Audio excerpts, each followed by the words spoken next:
अपने आप में बहुत सारे सवाल खड़े हो रहे हैं क्योंकि कई ऐसे टीका केंद्र हैं जिन पर तालाबंदी हो गई है। अब वो कब खुलेंगे, कैसे खुलेंगे, टीकों की आपूर्ति बिना किसी बाधा के पूरी कब होगी, अपने आप में बड़ा सवाल है। लेकिन गैर बीजेपी शासित राज्य केंद्र सरकार पर पूरा का पूरा ठीकरा फोड़ रहे हैं। तो केंद्र की ओर से कहा जा रहा है कि वैक्सीन की जो उपलब्धता राज्यों को दी गई है, दरअसल उसको ही ठीक तरीके से वो निभा पाने में कामयाब नहीं हो पा रहे हैं और उल्टा ठीकरा केंद्र सरकार के माथे मढ़ा जा रहा है। इन सब के बीच वैक्सीन की बर्बादी भी देश के अलग अलग कई राज्यों से निकलकर सामने आई है, जिसमें सबसे ज्यादा महत्वपूर्ण झारखंड हो जाता है। और इसके अलावा आपको बता दें कई और राज्य है जहां पर टीकों की बर्बादी की खबर सामने आई है, लेकिन राज्य सरकार इससे इनकार कर रहे हैं। टीके की कमी से देश के तमाम राज्य जूझ रहे हैं। कई राज्यों में 18 साल से ऊपर की उम्र वालों को टीका लगाने का अभियान ठप पड़ गया है। जिन राज्यों में वैक्सीन की सबसे ज्यादा किल्लत हो रही है, जरा उनकी फहरिस्त देख लीजिए।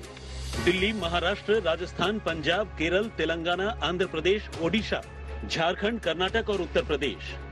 दिल्ली हो या महाराष्ट्र, बिहार हो या राजस्थान, तमाम राज्यों में वैक्सीनेशन सेंटर ठप पड़े हैं।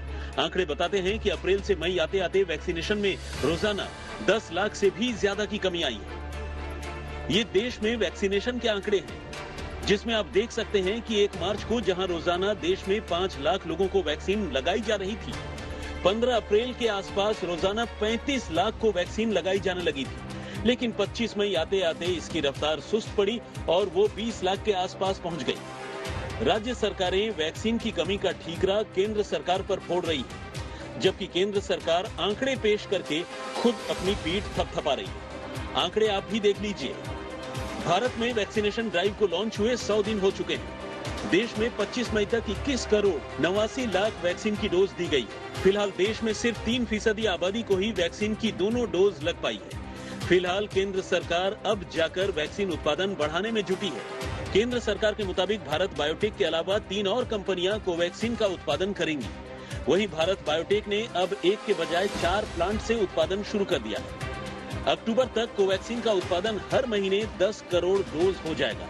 इसके अलावा 3 पीएसयू कंपनियां दिसंबर तक हर महीने 4 करोड़ डोज तैयार करने लगेंगी।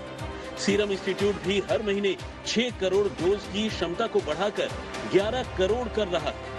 सरकार दुनिया की बड़ी वैक्सीन निर्माता कंपनियों से बात कर रही है। तो पब्लिक सेक्टर अंडरटेकिंग, जिसको अंग्रेजी में पीएसयू कहते हैं, इन पीएसयूज को भी उत्पाद बढ़ाने के लिए, प्रोडक्शन बढ़ाने के लिए उनको भी एक तरह से परमिशन दे दिया गया है और वह भी कोवैक्सीन के उत्पाद में अपना एक निर्णायक भूमिका निभा रहे हैं। जाइडस कैडिला, बायो ई और जेनोवा, इन सब को लिबरल फंडिंग देकर भारत की सरकार ने कोविड सुरक्षा स्कीम के अंतर्गत वह किस प्रकार भारतवर्ष में मैन्युफैक्चरिंग को बढ़ा सके और वैक्सीन के उत्पाद को और बड़े प्रमाण में कर सके, बड़े तरीके से कर सके, उसके लिए भारत सरकार कार्यरत है।